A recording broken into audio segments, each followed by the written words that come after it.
ವೀಕ್ಷಕರೇ ನಮಸ್ಕಾರ. ಇರಾನ್ ಯುದ್ಧದಲ್ಲಿ ವಿಜಯಿಯಾಗಿರುವಂತಹ ಅಮೆರಿಕ ಅಧ್ಯಕ್ಷ ಡೊನಾಲ್ಡ್ ಟ್ರಂಪ್ ಈಗ ಮತ್ತೆ ನೇರವಾಗಿ ವಲಸಿಗರ ವಿಚಾರಕ್ಕೆ ಎಂಟ್ರಿ ಕೊಟ್ಟಿದ್ದಾರೆ. ಒಂದು ವಿವಾದಾತ್ಮಕ ಪೋಸ್ಟ್ ಅನ್ನು ತಮ್ಮ ಟ್ರೂತ್ ಸೋಷಿಯಲ್ ಖಾತೆಯಲ್ಲಿ ಡೊನಾಲ್ಡ್ ಟ್ರಂಪ್ ಶೇರ್ ಮಾಡಿಕೊಂಡಿದ್ದಾರೆ. ಈ ಪೋಸ್ಟ್ನಲ್ಲಿ ಭಾರತ ಮತ್ತು ಚೀನಾ ದೇಶಗಳನ್ನು ನರಕ ಅಥವಾ ಹೆಲ್ ಹೋಲ್ ಅಂತ ಕರೆಯಲಾಗಿದೆ.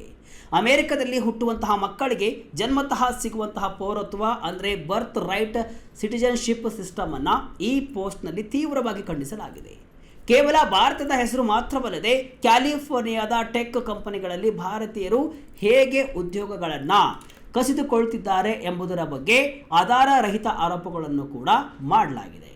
ಅಷ್ಟಕ್ಕೂ ಡೊನಾಲ್ಡ್ ಟ್ರಂಪ್ ಹಂಚಿಕೊಂಡಿರುವಂತಹ ಈ ಪೋಸ್ಟ್ನಲ್ಲಿ ಏನಿದೆ, ರೇಡಿಯೋ ಹೋಸ್ಟ್ ಮೈಕೆಲ್ ಸ್ಯಾವೇಜ್ ಆಡಿರುವಂತಹ ಆ ವಿವಾದಾತ್ಮಕ ಮಾತುಗಳು ಏನು, ಬರ್ತ್ ರೈಟ್ ಸಿಟಿಜನ್ಶಿಪ್ ಬಗ್ಗೆ ಸುಪ್ರೀಂ ಕೋರ್ಟ್ನಲ್ಲಿ ನಡೆಯುತ್ತಿರುವ ಚರ್ಚೆ ಏನು, ಭಾರತೀಯರ ಮೇಲೆ ಇದು ಬೀರಲಿರುವಂತಹ ಪ್ರಭಾವವೇನು, ಈ ಎಲ್ಲದರ ಬಗ್ಗೆ ಮಾಹಿತಿಗಳನ್ನು ಈ ವಿಡಿಯೋದಲ್ಲಿ ಸಂಪೂರ್ಣವಾಗಿ ವಿವರಿಸ್ತೀವಿ. ಕೊನೆಯವರೆಗೂ ನೋಡಿ. ನಾನು ಶಿವಮೂರ್ತಿ ಸುರಭ. ಟ್ರಂಪ್ ಶೇರ್ ಮಾಡಿದ ಪೋಸ್ಟ್ನಲ್ಲಿ ಏನಿದೆ? ಭಾರತ ಚೀನಾ ದೇಶಗಳು ನರಕವಿದ್ದಂತೆಯಾ? ಆದರೆ ಈ ಬಾರಿ ವಿವಾದದ ಕಿಡಿ ಹೊತ್ತಿಸಿರುವುದು ಡೊನಾಲ್ಡ್ ಟ್ರಂಪ್ ಅವರ ಟ್ರೂತ್ ಸೋಷಿಯಲ್ ಖಾತೆಯಲ್ಲಿ ಪೋಸ್ಟ್ ಆಗಿರುವಂತಹ ಒಂದು ಪತ್ರ ಮತ್ತು ವಿಡಿಯೋ. ರೇಡಿಯೋ ನಿರೂಪಕ ಮೈಕೆಲ್ ಸ್ಯಾವೇಜ್ ಅವರು ಮಾತನಾಡಿರುವಂತಹ ವಿಡಿಯೋವೊಂದನ್ನು ಟ್ರಂಪ್ ರೀಶೇರ್ ಮಾಡಿಕೊಂಡಿದ್ದಾರೆ. ಈ ವಿಡಿಯೋದಲ್ಲಿ ನೇರವಾಗಿ ಭಾರತ ಮತ್ತು ಚೀನಾವನ್ನು ಗುರಿಯಾಗಿಸಿಕೊಂಡು ವಾಗ್ದಾಳಿಯನ್ನು ನಡೆಸಲಾಗಿದೆ. ಈ ಪತ್ರದಲ್ಲಿ ಇರುವಂತಹ ಪ್ರಮುಖ ಆರೋಪ ಏನಂದ್ರೆ, ವಲಸಿಗರು ಅಮೆರಿಕಕ್ಕೆ ಬಂದು ಕೇವಲ ಮಗುವಿಗೆ ಜನ್ಮವನ್ನು ನೀಡುತ್ತಾರೆ. ಆ ಮಗು ಅಮೆರಿಕದಲ್ಲಿ ಹುಟ್ಟಿದ ತಕ್ಷಣ ದಿಢೀರ್ ಪ್ರಜೆ ಆಗಿ ಬಿಡುತ್ತೆ. ಆ ಮಗುವಿನ ಪೌರತ್ವದ ಆಧಾರದ ಮೇಲೆ ಆ ವಲಸಿಗರು ತಮ್ಮ ಇಡೀ ಕುಟುಂಬವನ್ನು ಅಮೆರಿಕಕ್ಕೆ ಕರೆತರ್ತಾರೆ ಅಂತ ನೇರವಾಗಿ ಆರೋಪಿಸಲಾಗಿದೆ. ಚೀನಾ, ಭಾರತ ಅಥವಾ ಈ ಭೂಮಿಯ ಮೇಲಿರುವಂತಹ ಬೇರೆ ಯಾವುದೋ ನರಕದಂತಹ ದೇಶಗಳಿಂದ ತಮ್ಮ ಇಡೀ ಕುಟುಂಬವನ್ನೇ ಅಮೆರಿಕಕ್ಕೆ ಕರೆತರ್ತಾರೆ ಅಂತ ಅತ್ಯಂತ ಕೀಳುಮಟ್ಟದ ಭಾಷೆಯಲ್ಲಿ ಮೈಕೆಲ್ ಸ್ಯಾವೇಜ್ ಹೇಳಿದ್ದಾರೆ. ಇಂತಹ ಪ್ರಚೋದನಕಾರಿ ಪೋಸ್ಟ್ ಅನ್ನು ಸ್ವತಃ ಅಮೆರಿಕದ ಅಧ್ಯಕ್ಷ ಡೊನಾಲ್ಡ್ ಟ್ರಂಪ್ ಶೇರ್ ಮಾಡಿರುವುದು ಈಗ ಜಾಗತಿಕ ಮಟ್ಟದಲ್ಲಿ ದೊಡ್ಡ ಮಟ್ಟದ ಆಕ್ರೋಶಕ್ಕೂ ಕೂಡ ಕಾರಣವಾಗಿದೆ. ಈ ಮೂಲಕ ಅಮೆರಿಕದಲ್ಲಿ ಜನ್ಮತಃ ಸಿಗುವಂತಹ ಪೌರತ್ವದ ವಿರುದ್ಧ ಟ್ರಂಪ್ ತಮ್ಮ ನಿಲುವನ್ನು ಮತ್ತಷ್ಟು ಗಟ್ಟಿಗೊಳಿಸಿದ್ದಾರೆ.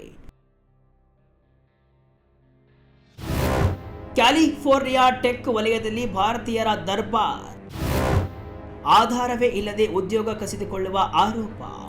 ಇನ್ನು ಕೇವಲ ಪೌರತ್ವದ ವಿಚಾರ ಮಾತ್ರವಲ್ಲ, ಉದ್ಯೋಗದ ವಿಚಾರದಲ್ಲೂ ಕೂಡ ಭಾರತೀಯರ ವಿರುದ್ಧ ಗಂಭೀರ ಆರೋಪಗಳನ್ನು ಕೂಡ ಈ ಪೋಸ್ಟ್ನಲ್ಲಿ ಮಾಡಲಾಗಿದೆ. ಕ್ಯಾಲಿಫೋರ್ನಿಯಾದಂತಹ ಪ್ರಮುಖ ಟೆಕ್ ಹಬ್ಗಳಲ್ಲಿ ಐಟಿ ವಲಯದ ಉದ್ಯೋಗಗಳನ್ನು ಭಾರತೀಯರು ಮತ್ತು ಚೀನಿಯರು ಸಂಪೂರ್ಣವಾಗಿ ಆಕ್ರಮಿಸಿಕೊಂಡಿದ್ದಾರೆ ಅಂತ ಈ ಪತ್ರದಲ್ಲಿ ಹೇಳಲಾಗಿದೆ. ಅಮೆರಿಕನ್ನರಿಗೆ ಅಥವಾ ಬೇರೆಯವರಿಗೆ ಇಲ್ಲಿ ಅವಕಾಶಗಳೇ ಇಲ್ಲದಂತೆ ಮಾಡಲಾಗಿದೆ ಎಂಬುದು ಸ್ಯಾವೇಜ್ ಅವರ ವಾದ. ವಿಡಿಯೋದಲ್ಲಿ ಮಾತನಾಡಿರುವಂತಹ ಮೈಕೆಲ್ ಸ್ಯಾವೇಜ್, ನಿಮಗೆ ಉದ್ಯೋಗ ಸಿಗುವ ಅವಕಾಶವೇ ಇಲ್ಲ, ನೀವು ಕೆಲಸ ಪಡೆಯಬೇಕಾದ್ರೆ ಭಾರತ ಅಥವಾ ಚೀನಾದಿಂದಲೇ ಬಂದಿರಬೇಕು. ಇಲ್ಲಿನ ಪ್ರತಿಯೊಂದು ಆಂತರಿಕ ವ್ಯವಸ್ಥೆಯು ಭಾರತೀಯರು ಮತ್ತು ಚೀನಿಯರಿಂದಲೇ ನಡೆಸಲ್ಪಡುವಂತೆ ಸೆಟಪ್ ಮಾಡಲಾಗಿದೆ ಅಂತ ಆರೋಪಿಸಿದ್ದಾರೆ. ಭಾರತೀಯರು ವ್ಯವಸ್ಥೆಯನ್ನ ದುರ್ಬಳಕೆ ಮಾಡಿಕೊಳ್ತಿದ್ದಾರೆ. ಕ್ಯಾಲಿಫೋರ್ನಿಯಾದಲ್ಲಿ ಜಾಬ್ ಪಡೆಯಬೇಕು ಅಂದರೆ ಚೀನಾ ಅಥವಾ ಭಾರತದಿಂದಲೇ ಬಂದಿರಬೇಕು, ಇಂಟರ್ನಲ್ ಸೆಟಪ್ ಮಾಡಿಕೊಂಡಿದ್ದಾರೆ ಅಂತ ಸ್ಯಾವೇಜ್ ಆರೋಪವನ್ನೇನೋ ಮಾಡಿದ್ದಾರೆ. ಅದಲ್ಲದೆ ಇದು ನನಗೆ ಖಚಿತವಾಗಿ ಗೊತ್ತು ಅಂತ ಮೈಕೆಲ್ ಸ್ಯಾವೇಜ್ ಅವರು ಹೇಳಿಕೊಂಡಿದ್ದಾರೆ. ಆದರೆ ತಮ್ಮ ಈ ಗಂಭೀರ ಆರೋಪವನ್ನು ಸಾಬೀತುಪಡಿಸಲು ಯಾವುದೇ ಒಂದು ಸಣ್ಣ ಸಾಕ್ಷ್ಯವನ್ನಾಗಲಿ ಆಧಾರವನ್ನಾಗಲಿ ಅವರು ಒದಗಿಸಿಲ್ಲ ಎಂಬುದನ್ನು ನಾವು ಇಲ್ಲಿ ಗಮನಿಸಬೇಕು.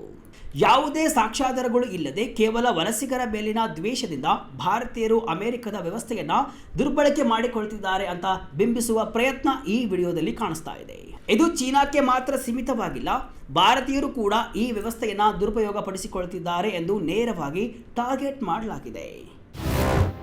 ಏನಿದು ಬರ್ತ್ ರೈಟ್ ಸಿಟಿಜನ್ಶಿಪ್ ವಿವಾದ?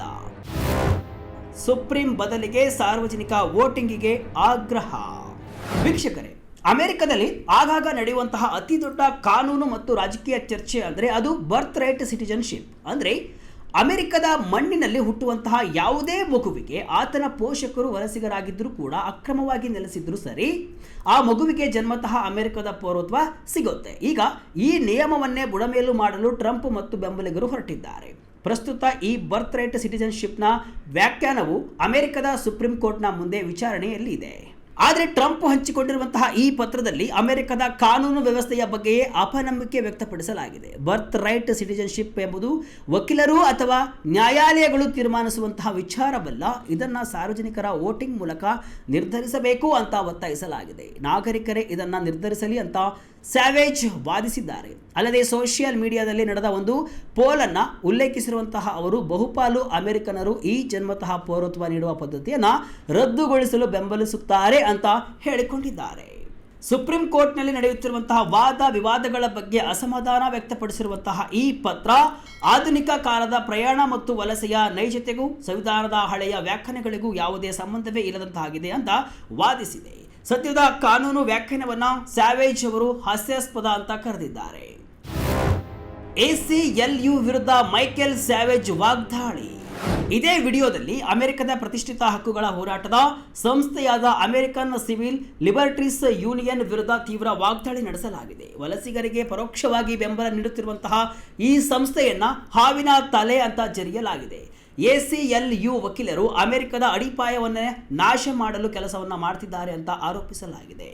ಅಮೆರಿಕದ ಪ್ರಜೆಗಳಿಗಿಂತ ಹೆಚ್ಚಾಗಿ ಅಕ್ರಮ ವಲಸಿಗರಿಗೆ ಲಾಭ ಮಾಡಿಕೊಡುವ ನೀತಿಗಳನ್ನ ಈ ಸಂಸ್ಥೆ ಬೆಂಬಲಿಸುತ್ತಿದೆ ಅಂತ ದೂರಿರುವ ಈ ಪತ್ರ ACLU ಅನ್ನ ಒಂದು ಕ್ರಿಮಿನಲ್ ಘಟಕ ಅಂತ ಕರೆದಿದೆ. ಅಷ್ಟೇ ಅಲ್ಲ, ಸಂಘಟಿತ ಅಪರಾಧ ಜಾಲಗಳ ವಿರುದ್ಧ ಬಳಸುವಂತಹ ಅತ್ಯಂತ ಕಠಿಣವಾದ ರಿಕೋ ಕಾಯ್ದೆಯ ಅಡಿಯಲ್ಲಿ ಈ ಸಂಸ್ಥೆಯನ್ನ ಗುರಿಯಾಗಿಸಬೇಕು ಅಂತ ಆಗ್ರಹಿಸಲಾಗಿದೆ.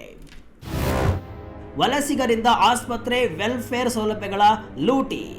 ಇನ್ನು ವಲಸಿಗರು ಅಮೆರಿಕದ ಸಾರ್ವಜನಿಕ ಸೇವೆಗಳನ್ನು ಹೇಗೆ ಶೋಷಣೆ ಮಾಡ್ತಿದ್ದಾರೆ ಎಂಬುದರ ಬಗ್ಗೆಯೂ ಕೂಡ ಗಂಭೀರ ಆರೋಪಗಳನ್ನು ಕೂಡ ಮಾಡಲಾಗಿದೆ. ಅಕ್ರಮ ವಲಸಿಗರು ಆಸ್ಪತ್ರೆಗಳ ಎಮರ್ಜೆನ್ಸಿ ರೂಮ್ಗಳಿಗೆ ನುಗ್ಗುತ್ತಿದ್ದಾರೆ. ಇವರಿಗೆ ಚಿಕಿತ್ಸೆ ನೀಡುವ ವೆಚ್ಚವನ್ನು ಅಮೆರಿಕದ ತೆರಿಗೆದಾರರು ಹೊರಬೇಕಾಗಿದೆ ಅಂತ ಪತ್ರದಲ್ಲಿ ದೂರಲಾಗಿದೆ. ಕ್ಯಾಲಿಫೋರ್ನಿಯಾದಂತಹ ರಾಜ್ಯಗಳಲ್ಲಿ ವಲಸಿಗರು ಕಲ್ಯಾಣ ಯೋಜನೆಗಳಲ್ಲಿ ಅಕ್ರಮವನ್ನು ಎಸಗ್ತಾ ಇದ್ದಾರೆ ಅಂತ ಆರೋಪಿಸಲಾಗಿದೆ. ಅಮೆರಿಕದ ಸಾಂಪ್ರದಾಯಿಕ ಮೆಲ್ಟಿಂಗ್ ಪಾಟ್ ಅಂದರೆ ಎಲ್ಲರನ್ನೂ ಒಪ್ಪಿಕೊಳ್ಳುವಂತಹ ಸಮಾಜದ ಪರಿಕಲ್ಪನೆ ಈಗ ಉಳಿದಿಲ್ಲ. ಹಿಂದಿನ ಯುರೋಪಿಯನ್ ವಲಸಿಗರಂತೆ ಈಗ ಬರುತ್ತಿರುವಂತಹ ಹೊಸ ವಲಸಿಗರು ಅಮೆರಿಕದ ಸಮಾಜದೊಂದಿಗೆ ಬೆರೆಯುತ್ತಿಲ್ಲ. ಇದರಿಂದ ಅಮೆರಿಕದ ಭಾಷಾ ಮತ್ತು ಸಾಂಸ್ಕೃತಿಕ ಅಸ್ಮಿತೆಯೇ ನಾಶವಾಗ್ತಾ ಇದೆ. ವಲಸಿಗ ಸಮುದಾಯಗಳಲ್ಲಿ ದೇಶದ ಬಗೆಗಿನ ನಿಷ್ಠೆ ಕಡಿಮೆಯಾಗ್ತಿದೆ ಅಂತ ಸ್ಯಾವೇಜ್ ತಮ್ಮ ವಿಡಿಯೋದಲ್ಲಿ ಆಕ್ರೋಶವನ್ನು ಹೊರಹಾಕಿದ್ದಾರೆ. ಅದನ್ನೇ ಅಮೆರಿಕ ಅಧ್ಯಕ್ಷ ಡೊನಾಲ್ಡ್ ಟ್ರಂಪ್ ಶೇರ್ ಮಾಡಿ ಬರ್ತ್ ಸಿಟಿಜನ್ಶಿಪ್ ಬಗ್ಗೆ ಚರ್ಚೆಯನ್ನ ಮತ್ತೆ ಸೃಷ್ಟಿಸಿದ್ದಾರೆ. ಇದು ವಲಸಿಗರಲ್ಲಿ ಮತ್ತಷ್ಟು ಆತಂಕ ಸೃಷ್ಟಿಗೆ ಕಾರಣವಾಗಿದೆ.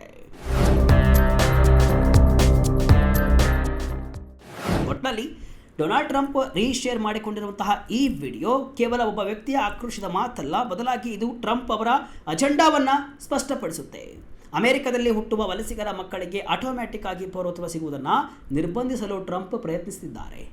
ಈಗ ಈ ವಿಚಾರ ಸುಪ್ರೀಂ ಕೋರ್ಟ್ ಮೆಟ್ಟಿಲೇರಿದೆ. ಈಗಾಗಲೇ ಹಲವು ವಲಸೆ ನಿಯಮಗಳನ್ನು ಬದಲಾಯಿಸಿತ್ತು. ವೀಸಾ ನಿಯಮಗಳಲ್ಲೂ ಕೂಡ ಅಮೂಲಾಗ್ರ ಬದಲಾವಣೆಗಳಾಗಿವೆ. ಈಗ ಈ ಪತ್ರ ಮತ್ತು ವಿಡಿಯೋ ಅಮೆರಿಕದಲ್ಲಿ ಸಂಚಲನಕ್ಕೆ ಕಾರಣವಾಗಿದೆ. ಒಂದು ವೇಳೆ ಬರ್ತ್ ರೈಟ್ ಸಿಟಿಜನ್ಶಿಪ್ ರದ್ದಾದರೆ ಅಮೆರಿಕದಲ್ಲಿರುವಂತಹ ಲಕ್ಷಾಂತರ ಭಾರತೀಯರು ಮತ್ತು ಅವರ ಮಕ್ಕಳ ಭವಿಷ್ಯ ಅತಂತ್ರವಾಗುವುದರಲ್ಲಿ ಯಾವುದೇ ಸಂದೇಹವಿಲ್ಲ. ಈ ಬಗ್ಗೆ ನೀವೇನಂತೀರಿ? ಕಮೆಂಟ್ ಮೂಲಕ ತಿಳಿಸಿ. ಇದಿಷ್ಟು ಇವತ್ತಿನ ವಿಶೇಷ. ಇದೇ ರೀತಿಯ ಹಲವು ವಿಶ್ಲೇಷಣೆ ಮಾಹಿತಿ ಅಷ್ಟೇ ಅಲ್ಲ, ಮನೋರಂಜನೆಯ ವಿಡಿಯೋಗಳಿಗಾಗಿ ವಿಜಯ ಕರ್ನಾಟಕ ವೆಬ್ಸೈಟ್, ಫೇಸ್ಬುಕ್ ಹಾಗೂ ಯೂಟ್ಯೂಬ್ ಪೇಜನ್ನು ಫಾಲೋ ಮಾಡಿ. ಧನ್ಯವಾದಗಳು.